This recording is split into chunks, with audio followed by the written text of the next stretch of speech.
ಎಲ್ಲರಿಗೂ ನಮಸ್ಕಾರ. ಹರೇ ಶ್ರೀನಿವಾಸ. ಎಲ್ಲರಿಗೂ ವರಮಹಾಲಕ್ಷ್ಮಿ ಹಬ್ಬದ ಆರ್ಥಿಕ ಶುಭಾಶಯಗಳು. ಹೆಣ್ಮಕ್ಳಿಗೆ ಶ್ರಾವಣ ಮಾಸ ಬಂತು ಅಂದರೆ ಸಾಕು, ಏನೋ ಸಡಗರ ಸಂಭ್ರಮ. ಅವ್ರ ಕಣ್ಮುಂದೆ ಬರೋದು ಒಂದೇ ಮುಖ್ಯವಾಗಿ ವರಮಹಾಲಕ್ಷ್ಮಿ ಹಬ್ಬ. ಆ ವರಮಹಾಲಕ್ಷ್ಮಿನ ಸಿಂಗಾರ ಮಾಡಿ ನೋಡೋದೇ ಒಂದು ಆನಂದ. ಆ ಕಣ್ಣುಗಳು ಒಂದು ಪಾವನ ಆಗೋಗ್ಬಿಡುತ್ತೆ ಆ ತಾಯಿಯ ಅಲಂಕಾರ. ನಮ್ಮಲ್ಲಿರೋ ಎಲ್ಲ ಹಬ್ಬಗಳಲ್ಲಿ ತುಂಬ ಒಂದು ಸಡಗರ ಅಂತ ಹೇಳಿದರೆ ವರಮಹಾಲಕ್ಷ್ಮಿ ಹಬ್ಬ.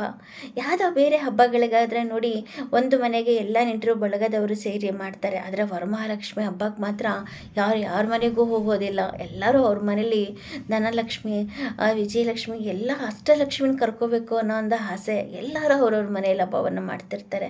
ಹಬ್ಬ ಅದು ಏನು ಚಂದ, ಏನು ಆನಂದ ಅಂತ ಹೇಳಬೇಕು. ಪ್ರತಿಯೊಂದು ಮನೆಯಲ್ಲೂ ಲಕ್ಷ್ಮಿನ ಬೇರೆ ಬೇರೆ ವಿಧದಲ್ಲಿ ಕೂಡಿಸಿರ್ತಾರೆ.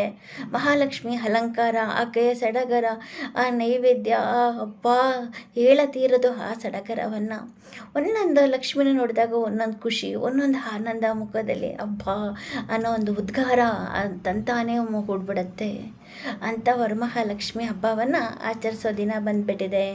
ಶ್ರಾವಣ ಮಾಸದ 2ನೇ ಶುಕ್ರವಾರ ಹುಣ್ಣಿಮೆಯ ಇಂದಿನ ದಿನ ವರಮಹಾಲಕ್ಷ್ಮಿಯನ್ನು ಆಚರಿಸ್ತೀವಿ.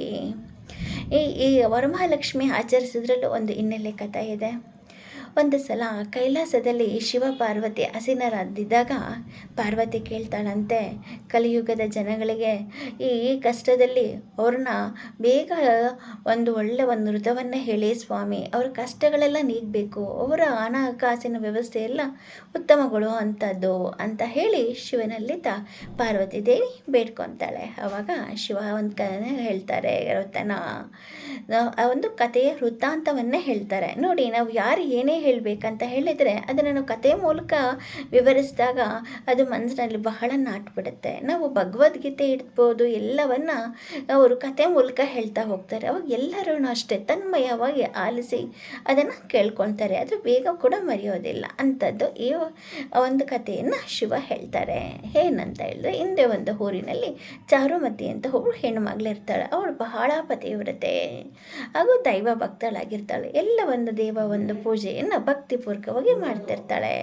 ಹೇಗಿರ್ಬೇಕಂದ್ರೆ, ಅವಳ ಕನಸಿನಲ್ಲಿ ಅವ್ರ ಮಹಾಲಕ್ಷ್ಮಿ ದರ್ಶನ ಕೊಟ್ಟು ಆಕೆ ಹೇಳ್ತಾರೆ, ಅಮ್ಮ ಚಾರುಮತಿ, ನಿನ್ನ ಒಂದು ಪತಿವ್ರತೆ ಧರ್ಮ, ಎಲ್ಲ ಪೂಜೆ ಪುನಸ್ಕಾರಗಳಿಗೆಲ್ಲ ನಾನು ಬಹಳ ಮೆಚ್ಚುಗೆ ಆಗಿದೆ. ನೀನು ಶ್ರಾವಣ ಮಾಸದ ಶುಕ್ರವಾರ ಅಂದರೆ ಹುಣ್ಣಿಮೆಯ ಇಂದಿನ ಶುಕ್ರವಾರ ನನ್ನ ಹಬ್ಬವನ್ನು ಆಚರಿಸು. ನಿನಗಿನ್ನ ನನ್ನ ಸಕಲ ಸಂಪತ್ತನ್ನೆಲ್ಲ ಕೊಟ್ಟು ನಿನಗೆ ಹರಿಸ್ತೀನಿ ಅಂತ ಹೇಳಿ ಆಕೆ ಕನಸಿನಲ್ಲಿ ಬಂದು ಹೇಳ್ತಾರೆ.